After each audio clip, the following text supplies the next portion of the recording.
어떻게 나에게 이런 일이. 꿈결 같은 동행. 성모님과 우리 집. 전주 한옥마을은 검은 기와에 팔짝 지붕을 얹은 500여 채의 한옥이 고풍스럽게 자리해 많은 관광객이 찾는 전주 시내의 명소다. 한옥마을과 맞닿아 있는 풍남동 우리 집은 1970년대 초 내가 전주 성모병원에 다닐 때 구입한 일본식 가옥이다. 당시 그 일대는 발전이 아주 더뎌 새로 이사 들어오는 사람이 거의 없었다. 살림집을 거기 마련한 것은 집값도 싸려니와 전동성당이 가까워서였다. 이후 전북대학교 의과대학 부속병원으로 승격할 전북도립의료원으로 직장을 옮겼다. 공무원 봉급으로 장차 아이들을 교육시키려면 어려움이 따를 것 같아 약사 면허가 있는 집사람이 시내에 작은 약국을 열어 살림을 도왔다. 전북대학교 병원에서 2004년까지 만 29년 직장 생활을 하는 사이 두어 차례 집을 고쳤다. 하지만 워낙 오래된 집이라 이렇게 저렇게 고쳐도 살기가 참 불편하다. 언젠가부터 집사람은 새로 지은 아파트로 이사를 가자고 조르기 시작했다. 하지만 선뜻 그 요구를 들어주지 못했다. 가까운 친구들은 그런 나를 고집쟁이라고 부르기도 했다. 이제 집사람도 70살이 넘었다. 난방에 신경 쓰지 않아도 되고 자잘한 문제는 관리실에서 알아서 해주고 경비원도 있는 아파트에서 편히 살자고 집사람은 자꾸 나를 조른다. 하지만 나는 이사할 생각이 조금도 없다. 집사람이 불평을 할 때마다 어떻게든 비위를 맞춰주며 다독거린다. 이 집을 떠나기 싫은 이유가 따로 있어서다. 도립병원 의사로 있을 때다. 그 무렵 전동성당에 새로 발령받아 오신 신부님이 성모님을 많이 사랑하셨다.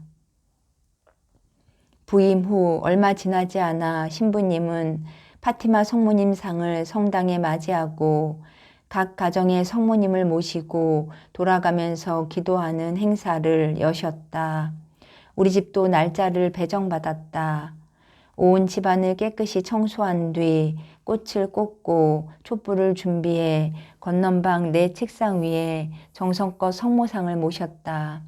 우리 부부는 물론 이웃 교우들도 초청해 20여 명이 일주일 동안 매일 밤 성모님 앞에 모여 기도하는 시간을 가졌다.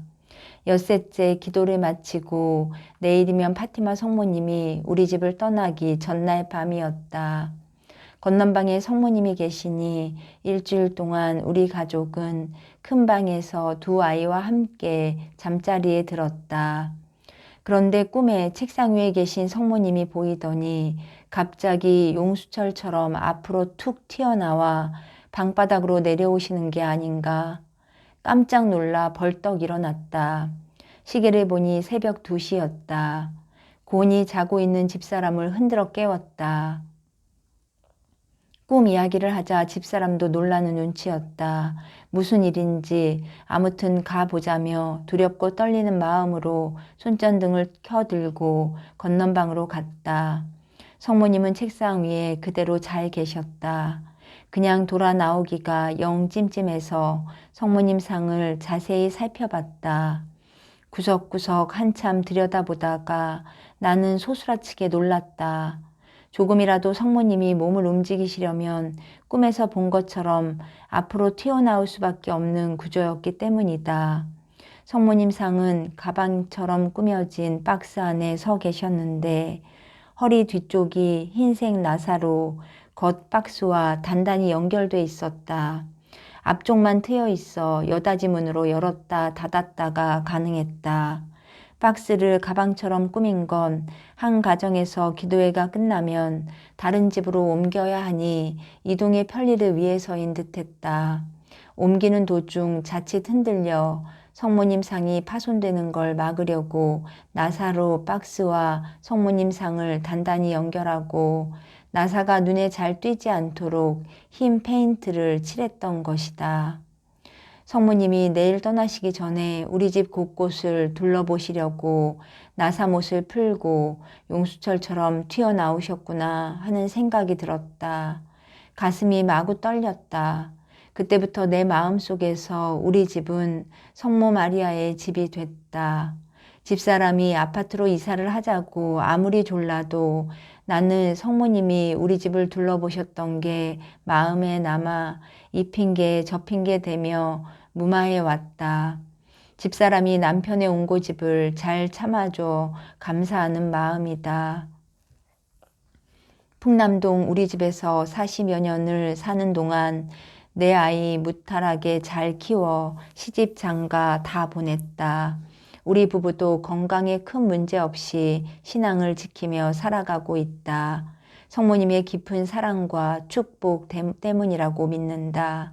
천주교 신자들 누구나 다 성모님을 사랑하지만 내면적으로 각자 나름대로 특별한 신심을 가지고 있는 것 같다. 신앙도 신비지만 성모님을 향한 우리들의 신심 또한 신비롭다. 나는 십자가 위 예수님께서 마지막 운명하시기 전에 남기신 말씀이 매우 궁금하다. 지극한 고통 속에서도 성모님께 요한, 곧 우리를 어머니의 아들이라 하시고 우리에게는 성모님을 내 어머니시다라고 하신 말씀 말이다. 예수님 당신이 설파하신 진리의 말씀과 불어넣고 가신 성령님만으로도 인류 구원이 충분할 텐데 왜 그러셨을까? 생각할수록 여기엔 깊은 뜻이 내포되어 있는 것 같다. 구원의 여정에서 우리가 살아남으려면 성모님의 도움이 절대적으로 필요함을 잘 알고 계셨기 때문 아닐까? 또한 성모님께 끈질기게 매달리고 청원함이 우리 구원에 큰 힘이 될 것을 미리 알려주신 것 아닐까? 어머니께서 전구해 주시는 기도를 제가 잘 챙길 테니 괴로우시더라도 그들을 잘 이끌어 주십시오. 그들은 무엇이 옳고 어떻게 기도해야 하는 줄도 모른 채 무조건 기도하니 말입니다. 하는 뜻이 함축되어 있는 것 같다. 나는 성모님께서 우리의 수많은 기도를 외면하지 않으시고 다 들으신 다음 올바르게 잘 정리해 주님께 전달해 주시며 끊임없이 그 기도가 이루어질 수 있게 재촉하고 계신다고 굳게 믿는다. 가정기도와 수호천사, 집사람이 나한테 아파트로 이사하자고 타령을 했듯이 나라고 집사람한테 졸라댄 것이 왜 없겠는가. 아침에 눈 뜨면 우리 부부는 새벽 미사를 드리러 성당에 가기 바쁘다. 아침밥을 먹고 나는 나대로 집사람은 집사람대로 하루 종일 이 일 저 일 쫓아다니다 보면 부부라고는 해도 아침 저녁 기도를 시간 맞춰 함께 바치기가 쉽지 않다. 집사람은 홀로 조용히 기도하는 것을 좋아한다. 나는 집사람이랑 같이 기도하는 게 더 좋은데도 단 두세 사람이라도 당신 이름으로 모인 곳에는 함께 계시겠다고 주님은 말씀하셨다. 나는 성경 말씀까지 들먹이며 귀찮아하는 집사람에게 같이 기도하자고 졸라댔지만 집사람은 어느 틈엔가 홀로 기도하곤 했다. 어느 날 집사람의 고등학교 후배가 원장을 맡고 있는 익산의 한 봉쇄 수도원을 방문했다. 원장 수녀님은 가정기도, 특히 부부가 함께하는 기도의 중요성을 설명하다가 우리 집은 어떠냐고 물으셨다. 나는 기회다 싶어 사실대로 일러 바쳤다. 수녀님은 쿡쿡 웃으시더니 오늘부터라도 꼭 같이 기도하라고 집사람에게 다짐을 받으셨다. 그 후로 적어도 저녁 기도만은 같이 바쳤는데 어느 날부턴가 집사람의 옛 버릇이 도졌다. 그래서 저녁을 먹고 나면 집사람의 움직임을 주시하다가 기도하려는 낌새가 엿보이면 얼른 따라붙었다. 그러던 어느 밤이었다. 낮에 하도 여러 가지 복잡한 일이 많아 몹시 피곤한 데다가 저녁을 먹고 나자 몸이 나른해 잠깐 자리에 누웠다. 문 쪽 벽을 보고 옆으로 누워 잠이 들었나 본데 누군가 내 왼쪽 겨드랑이 밑을 세 손가락으로 힘차게 찔러 눌렀다. 겨드랑이를 손가락으로 찔러 누르니 얼마나 아프던지 비명을 지르며 잠에서 깨어났다. 몸을 돌려 누우면서 보니 집사람이 또 혼자 기도를 하고 있지 않은가? 얼굴을 찌푸리고 일어나면서 왜 깨우지 않고 또 혼자 기도하냐고 항변을 했다. 집사람은 내가 꿈 타령을 하는 줄 알았다면서 너무 곤히 잠들어 깨우지 않았다고 했다. 방에는 우리 두 사람밖에 없는데 과연 누가 내 옆구리를 그렇게 세게 찔러 눌렀을까? 빨리 일어나서 집사람이랑 같이 기도하라고 수호천사가 깨워주신 건 아닐까? 얼핏 이런 생각이 들자 은근히 집사람한테 서운하게 느껴졌던 감정도 슬며시 사라졌다. 신기한 물고기 베르나르 꿈. 잠을 자다 간혹 꿈을 꾼다. 평소 늘 일에 쫓기고 힘들 때가 많아서인지 내가 꾸는 꿈은 주로 악몽이다. 무서운 동물한테 마구 쫓기다가 비명을 지르며 깰 때가 가장 많다.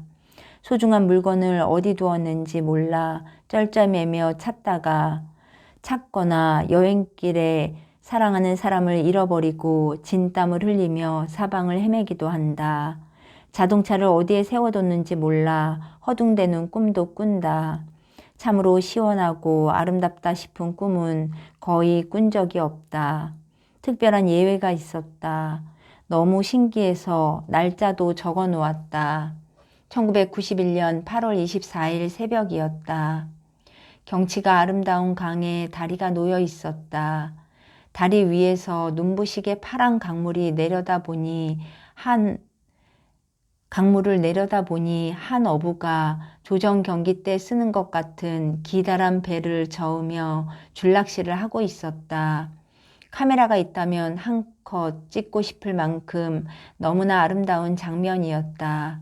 그런데 갑자기 배가 쏜새같이 달려나가면서 어부가 대나무처럼 긴 막대를 물속으로 쑥 넣다가 건져 올렸다. 막대에는 줄낚시가 12개쯤 달려 있었는데 낚시마다 팔뚝만한 잉어가 주렁주렁 매달려 올라왔다. 장면이 바뀌어 어부가 강가에서 물고기를 정리하고 있었다. 내가 옆에서 그 물고기들을 구경하는데 왼쪽 끝에서부터 두 번째 낚시에 걸린 고기는 잉어가 아니었다. 부드러운 회색 벨벳 천으로 몸을 감싼 듯한 물고기가 아주 고상하고도 아름다웠다. 그런 물고기는 처음 보았다. 그런데 어부가 이렇게 말하는 것이었다. 이 물고기의 이름은 바르나르다. 이것은 세계적으로 희귀종이다. 어부는 빙그레 웃으며 그 물고기를 내게 내밀었다. 받을지 말지 잠깐 망설이다가 손을 내밀어 받았다. 그리고 담배 한 갑 값이라고 또 주어야겠다는 생각에 호주머니에서 2,000원을 꺼내 어부에게 주었다. 빙그레 미소 짓던 어부가 그 돈을 받았는지 안 받았는지 흐릿한데 그러는 사이 자명종 소리에 잠을 깼다. 시계를 보니 5시 20분, 새벽미사 시작 10분 전이었다. 아내를 깨워 허둥지둥 성당 갈 채비를 했다. 아들 녀석이 예비군 비상훈련에 맞춰 일어난다고 시계를 늦춰놓은 줄 몰랐던 것이다. 서두르면서 어부가 나한테 알려준 물고기 이름과 생김새가 너무 독특하고 묘했기에 혹시 잊어버릴까봐 마침 우리 방 화장대 위 요셉 성인상 앞에 놓여있던 종이 조각에 바르나르 세계적인 희귀종 물고기라고 적어놓고 부랴부랴 성당으로 달려갔다. 종이에 적어놓기는 했지만 일상이 바빠 꿈은 금세 까맣게 잊었다. 한 달쯤 뒤 고 김정원 토마스 신부님의 성서 공부반에서 갑자기 그 꿈이 생각났다. 히브리어에 능통한 신부님께 공부를 마치고 여쭤봤다. 꿈에서 바르나르란 말을 들어 적어놨는데 무슨 뜻인지 좀 알려주세요. 바르는 아들인데 나르는 뭘까? 여기 있네. 나르, 네르는 빛, 등, 가르침, 번영, 융성이란 뜻이군. 근데 어떻게 이런 좋은 꿈을 꾸었나? 자초지종을 말씀드리자 신부님은 크게 웃으며 말씀하셨다. 아, 참 좋은 꿈이네. 어부는 예수님이시고 물고기는 안 박사의 사명을 말하는 것 같아. 내 생각에는 안 박사가 물고기를 받고 2,000원을 드리려고 했다는 것이 참 좋은 것 같네. 하하하, 안 박사 한 턱 내야겠어 하시는 것이었다. 나름대로 생각해 보았다. 나는 자연과학을 전공한 사람이다. 수많은 책과 논문과 경험을 통해 배운 대로 이론적으로 환자를 치료하고 교단에서 후학들을 가르칠 때도 마찬가지다. 그런데도 과학으로는 설명이 안 되는 성령 운동을 한다는 것 자체가 우선 기이한 일이요. 참으로 드문 일이다. 어부가 물고기를 건네는데 받을지 말지 망설인 것은 곧 회장직을 받을까 말까 또 계속할까 그만둘까 망설이다가 다시 또 맞고 한 것과 관련 있으리라는 생각도 해보았다. 1986년에 전주교구 성령쇄신봉사회 2대 회장을 맡은 이래 나는 지금까지 무려 27년간 그 자리에서 내려오지 못하고 있다. 속내까지 다 알 수는 없으나 많은 봉사자가 장기간 지속적으로 나에게 사랑과 지지를 보내주는 덕분이다. 역대 지도 신부님과 교구장이신 이병호 빈첸시오 주교님도 여전한 사랑의 지원을 계속 보내주고 계신다. 2년 임기를 마치고 내가 물러나려고 할 때마다 장기 집권이 아니라 집봉, 집중 봉사직이라며 놓아주지 않는다. 항상 힘들어 직을 내려놓으려고 숱한 갈등 속에 지내면서도 해박한 성경 지식이나 그리스도교 영성에 대한 조회에 부족함이 많은 줄 잘 알면서도 나 역시 봉사자들과 지도신부님 의견에 따라왔다. 꿈에서 본 어부가 예수님이시라면 주님이 물고기를 건네주시듯 성령 봉사회 직분을 맡기시는 것이라면 감히 어떻게 내가 마다할 수 있으랴 싶어서다. 이 꿈은 평신도로서 나의 소명을 일깨워 주시고 또 존중해 주신 그분을 늘 생각하게 하는 내 일생의 중대한 멘토가 되고 있다. 오랜 세월 같은 자리에 있다 보니 이곳저곳에서 강의 요청을 받아 전주교구 각 성당은 안 가본 곳이 없을 정도로 다니며 성령 강의를 해왔다. 또 전국의 각 교구도 빠짐없이 가봤다. 바르나르란 말 뜻 가운데 가르침의 은사를 주신 것이 아닐까 생각해 본다. 이때부터 유다인들은 예수께서 안식일에 이런 일을 하신다 하여 예수를 박해하기 시작하였다.